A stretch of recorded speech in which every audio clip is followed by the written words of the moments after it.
En Algérie, l'instrumentalisation de la justice connaît des dimensions surréalistes. Les tribunaux sont devenus de véritables succursales de la présidence dans lesquelles s'exprime l'humeur de Abdelmadjid Tebboune. L'instrumentalisation de l'appareil judiciaire n'est pas une nouveauté dans l'histoire du régime algérien. Elle répond à des logiques multiples: neutralisation politique, régulation interne du système, mise en scène diplomatique ou encore démonstration d'autorité morale. Une attitude, il faut le rappeler, qu'on a connue par le passé chez Kadhafi, Saddam Hussein, Bachar al-Assad ou encore aujourd'hui avec le régime iranien des mollahs.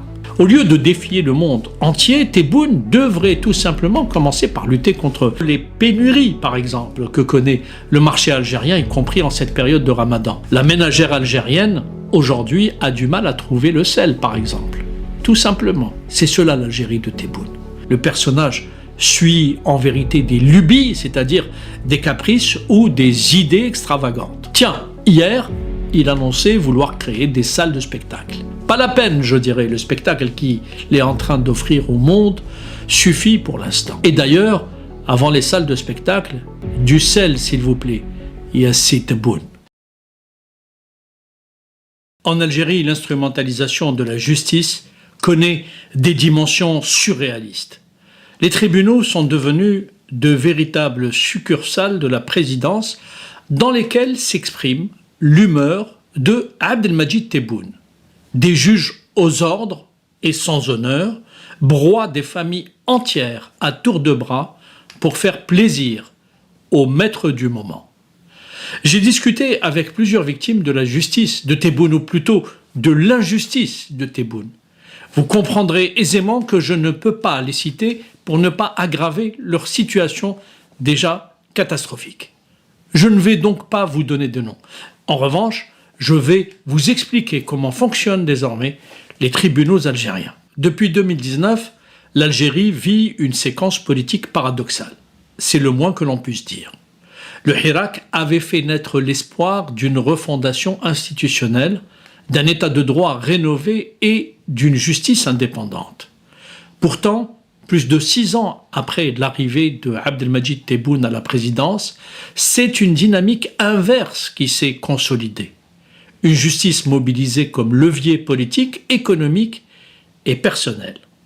Rarement, probablement, les juges algériens n'ont été à ce point au garde à vous devant un pouvoir politique qui n'hésite plus à emprisonner des innocents pour assouvir parfois des haines personnelles. L'instrumentalisation de l'appareil judiciaire n'est pas une nouveauté dans l'histoire du régime algérien. Mais sous la présidence de Tebboune, tout de même, elle a pris une dimension plus personnalisée, plus directe, et parfois plus visible et plus assumée. Elle répond à des logiques multiples: neutralisation politique, régulation interne du système, règlement de compte, gestion des rivalités économiques, mise en scène diplomatique ou encore démonstration d'autorité morale.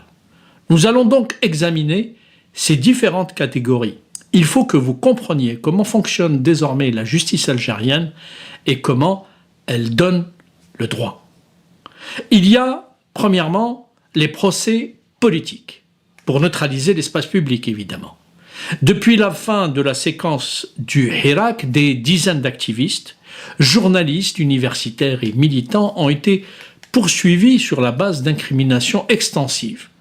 Parfois atteinte à l'unité nationale, d'autres fois diffusion de fausses informations et très souvent atteinte aux institutions et financements étrangers. Ou encore des dispositions issues des amendements du code pénal postérieur à 2020, c'est-à-dire au lendemain de l'arrivée au pouvoir de Abdelmadjid Tebboune.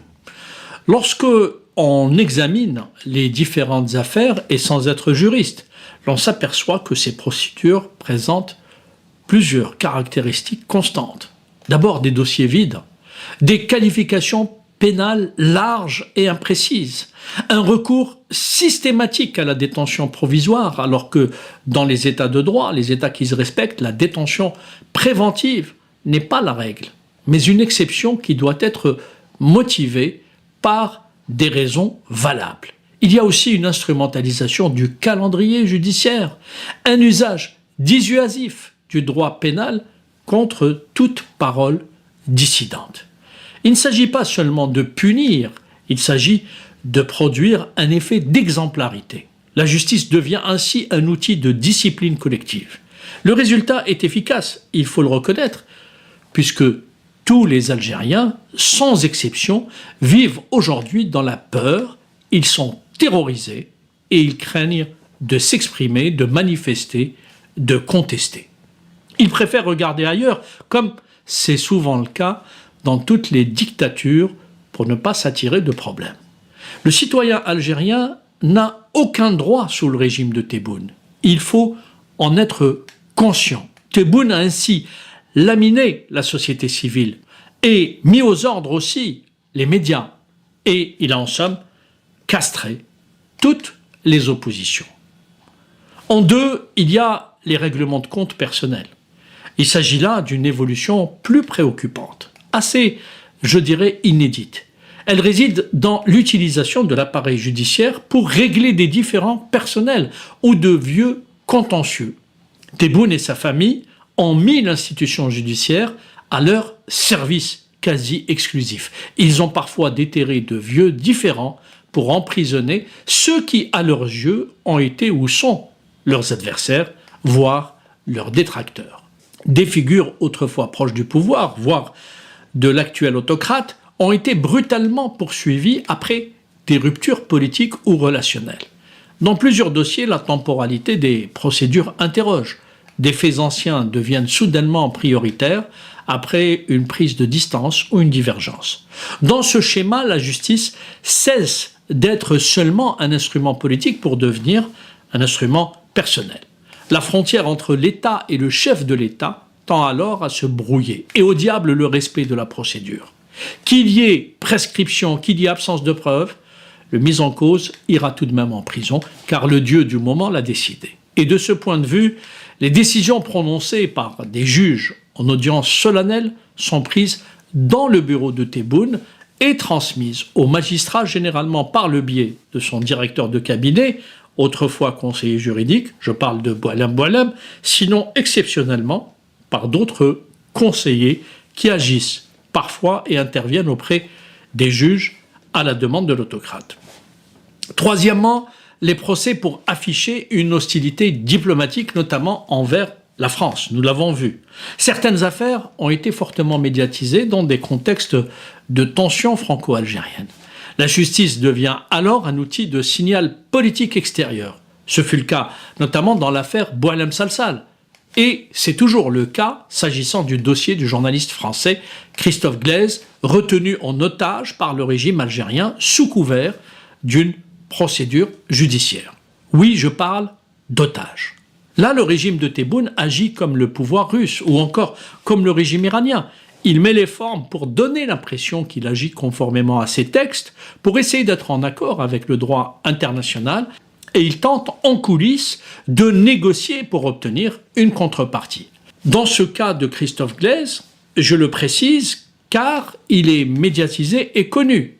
La partie algérienne tente d'obtenir, contre sa libération, la fermeture du dossier lié à la barbouzerie qui avait visé l'influenceur algérien Amir DZ. Vous savez, j'en ai beaucoup parlé, ou à tout le moins la libération de l'adjudant-chef Smaïl Rajeb, membre des services algériens qui avait participé à cet enlèvement sur le territoire français et qui est détenu en France, donc dans le cadre de cette affaire.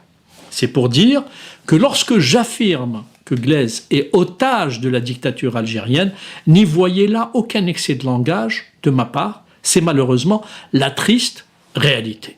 D'un autre côté, en mettant en avant des poursuites liées à des financements étrangers, à des connexions supposées avec des puissances occidentales ou à des ingérences, le pouvoir fait mine de renforcer sa rhétorique souverainiste pour plaire en vérité à une clientèle sensible au discours populiste. Il utilise ces procès pour bomber le torse d'une certaine manière et montrer que le pouvoir algérien sait défier les grandes puissances.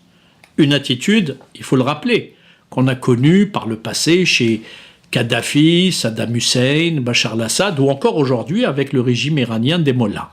Or, ce ne sont pas les provocations et les soi-disant discours virils qui font les grandes nations. Il faut le répéter à ceux qui ne comprennent pas cette réalité. Ce ne sont pas ces attitudes qui font les grands pays, surtout lorsqu'ils sont prononcés par des autocrates qui savent, oui, peut-être bomber le torse, alors qu'ils ont les pieds dans la boue pour ne pas dire autre chose. Au lieu de défier le monde entier, Tebboune devrait tout simplement commencer par lutter contre les pénuries, par exemple, que connaît le marché algérien, y compris en cette période de Ramadan. La ménagère algérienne, aujourd'hui, a du mal à trouver le sel, par exemple. Tout simplement. Et certains couffins ont du mal à se remplir pour cause de paupérisation de la société. Voilà des sujets qui apparaissent très terre à terre, qui devraient préoccuper ce régime. Mais là, je dirais, c'est une autre histoire. Pour revenir à l'institution judiciaire, j'ajouterai qu'en ce qui concerne la théâtralisation des procédures à portée internationale, la justice participe ici à une mise en scène politique. Démontrer l'indépendance du régime face à l'ancienne puissance coloniale et ainsi galvaniser une opinion publique sensible aux enjeux mémoriels comme nous le savons. Quatrièmement, les procédures pour écarter les concurrents économiques. Et là, l'environnement économique algérien, il faut le comprendre, reste largement structuré par la proximité avec le pouvoir politique. C'est-à-dire que les opérateurs économiques les plus importants sont très souvent très proches du pouvoir en place.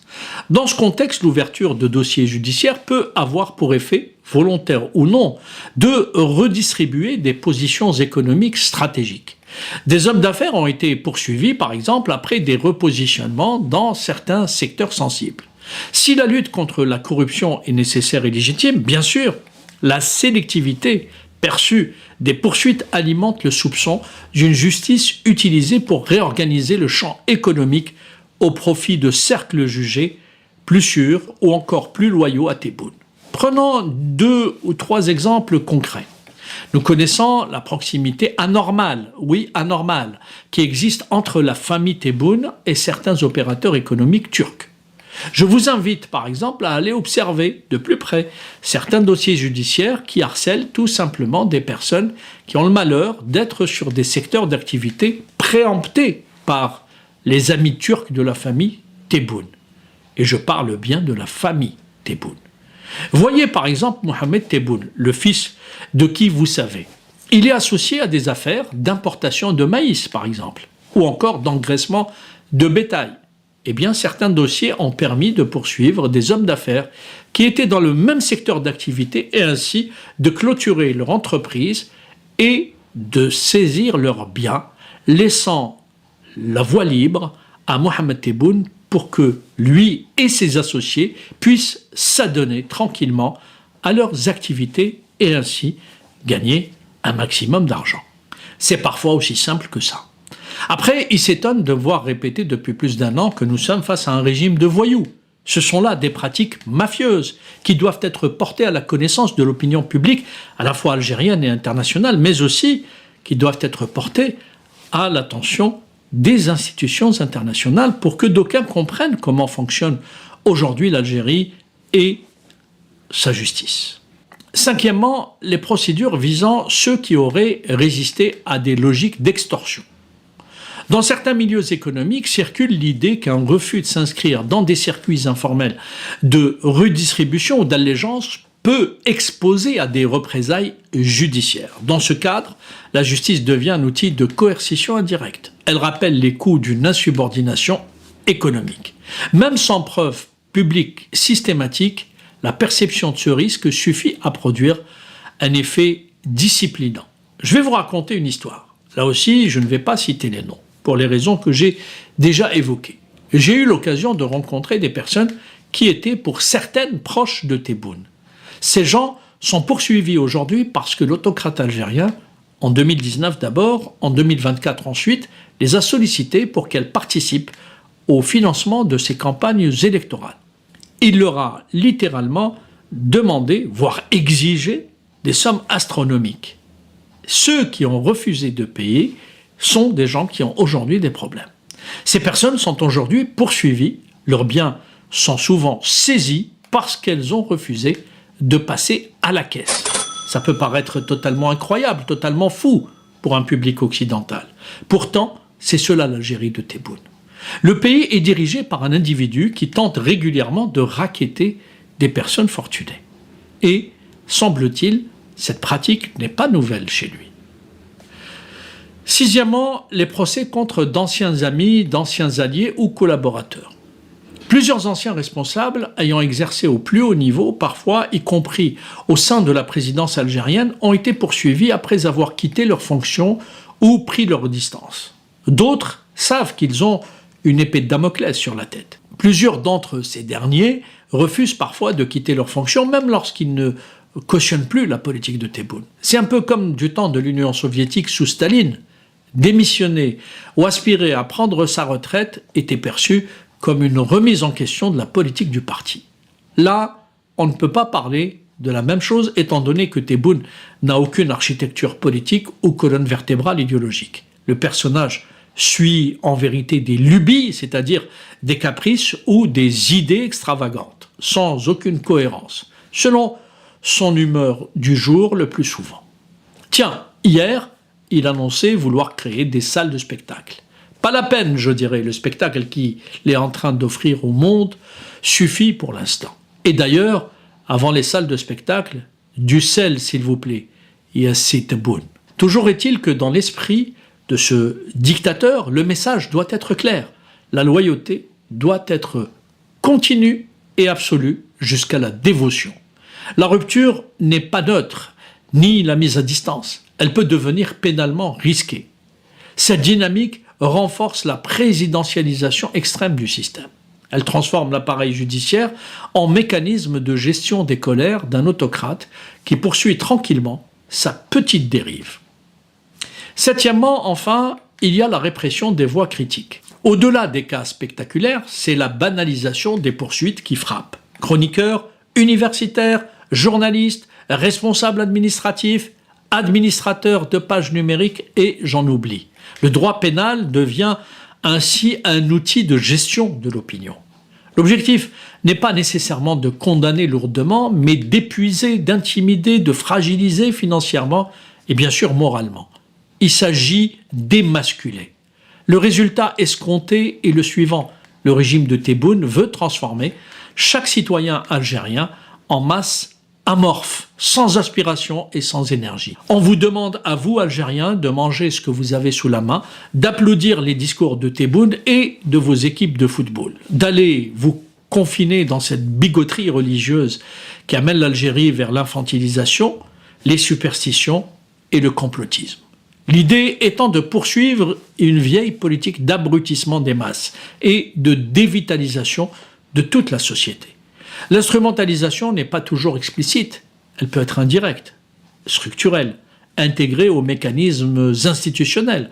Mais ses effets sont visibles, restriction de l'espace public, régulation autoritaire des élites, gestion personnalisée des rapports de force. Et ben c'est la fin de cette vidéo les amis, je vous remercie comme d'habitude pour avoir suivi jusqu'à la fin. N'oubliez pas de nous laisser vos commentaires et vos réactions sur la vidéo et de vous abonner à la chaîne si vous n'êtes pas encore abonné. Et merci aussi pour vos commentaires et vos discussions très animées dans la section des commentaires. Donc vous n'oubliez jamais de décortiquer bien un sujet sur tous les points qui ont été abordés dans la vidéo et ça fait vraiment plaisir quand moi-même je ne fais pas de commentaires, je m'appuie sur vous pour que vous puissiez bien expliquer les choses et en faire des discussions civilisées et dans tout le respect possible. Donc voilà, merci beaucoup et à la prochaine dans une nouvelle vidéo. Au revoir.